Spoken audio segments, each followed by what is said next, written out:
Good morning, YouTubians. It's Kermit's Ghost. Voice is still a little bit rough, but join me. I'm on a pilgrimage to see the birthplace of Nipper. Now, in case you don't know, Nipper is a little dog that sits next to the gramophone on the HMV symbol. I'll put a little thing up in the corner, show you what I'm talking about. I'm in Chichester at the moment. First stop of the day, first McLatte. Then we're going to head down the coast, along Portsmouth, Southampton that way, up through Bath, Warminster, all that sort of thing, and head to Bristol itself. Go and find this little dog's birthplace. There's a little statue there apparently, so why not? Let's go. So I have located Nipper. He's on this next corner. I will go down and film him now and give you a little bit of insight as to why he is at this location in Bristol. Well, in case you're wondering and you want to come here yourself, this is Woodland Road in Bristol, and it meets up on this corner with Park Row, which is the B4051. And there's a garage, there should be a garage just around this corner here, and I'll explain why I'm filming the garage as well, because it's quite important to where I am. So where the Esso garage is now was once the home of the Princess Theatre. I'll put a picture up. Built in 1867, destroyed by bombing in the 1940s Bristol Blitz, it was the home of Nipper, and this is where I am right now. So on this junction we have the Merchant Ventures building, and about 10 feet up is a little statue dedicated to Nipper. So Nipper was a male dog born 1884, and he lived with his owner Mark Henry Barrett at the Princess Theatre, where Barrett was a scenery designer. And when Barrett died in 1887, he left the dog to his brothers Philip and Francis. I think it's quite fitting that the sculptors made his statue so he's looking over at the Princess Theatre across the road. He died September 1895, aged 11, and his final resting place is Kingston upon Thames.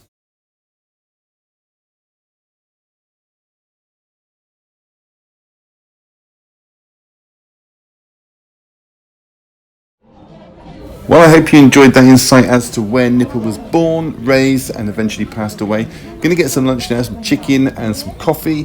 Going to have a look in CEX, which is just down the road from McDonald's, and then I'm going to get in the car and drive 4.5 hours back to Brighton. And yes, I realise I am now promoting CEX, but I was in HMV today and I did spend a small fortune. But here we go in CEX. Let's see what they've got. So the first thing I'm seeing is Journey to Agatha. This is Children Who Chase Lost Voices. This can run up to £80 new on Amazon, so £20 a pretty good deal. There's some Mrs. Brown's seasons there, seasons 1, 2 and 3. Got Mona Lisa here for £10. You could probably buy that new roughly around about the same price, I would have thought. They have a copy there of the Millennium Actress 4K Digipack Collector's Edition for £32. You can actually buy it brand new for £33 on Amazon, so it's best to do a bit of research before you go into CEX, because they do kind of put their prices up on certain editions, so best check before you go in store. Same with that release back then of New Fist of Fury from 88 Films, 1 movie 2 cuts, £12. You can buy that brand new for £13, so keep an eye out. This is a pretty good deal, £8 for the Pacific Digipack. But here, look, you got the Phantom there, £15. They're actually doing 2 for £15 at the moment on the HMV premium line, so you're getting that for £7.50 in effect. Spooky's there, I'm pretty sure that's a good deal for £12. You got Silent Action here, £18. Now this Star Wars set, if you want to buy this new, it's going to cost you around £80 mark on Amazon. Space Jam there on 4K for £15. Now this Clone Wars seasons 1 to 5, used £80 on Amazon, new £165. So that's a pretty good deal there. Lots of Star Wars for sale. They had this Charlie Chaplin set here for £48. You can buy that new on Amazon for £42. It's 11 movies. There's the Early Women Filmmakers 1911 to 1940. You can buy that new for £15.25 on Amazon. You got a copy here of Eric the Viking limited edition. You can buy that for £17 new on Amazon. That's £18 there, so a little bit more for a second-hand copy. If you can spend a couple of pounds on film, that's not a bad deal. Or we have Big Paulie's favourite here, 50 Shades of Grey. But here, this is a pretty good deal. Hammer Volume 3, Blood and Terror. It's £64 on Amazon. Sold out on the Indicator's website. So £48 isn't bad. And it's in pretty good nick as well. Actually wish I picked that up. We've got some anime there and some dark materials as well. And here's a quick look at the size of the selection in the CEX in Bristol. There's one film I wanted to show you at the end. I'll get to that in just a second.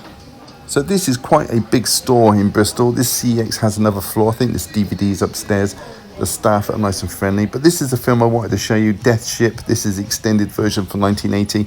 You can buy this for $14.99 brand new on Amazon.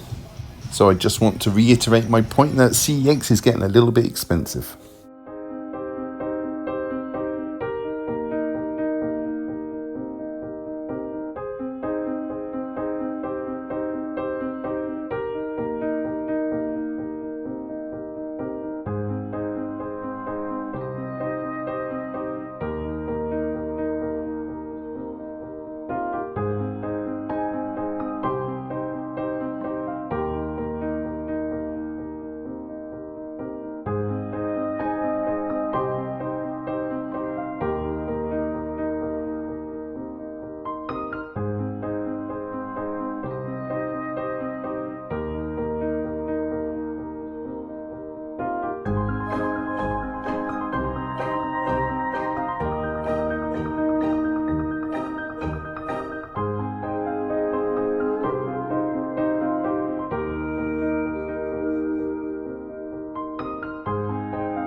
So that is it. Thank you so much for watching and tuning in.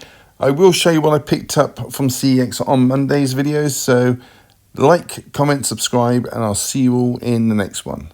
Bye.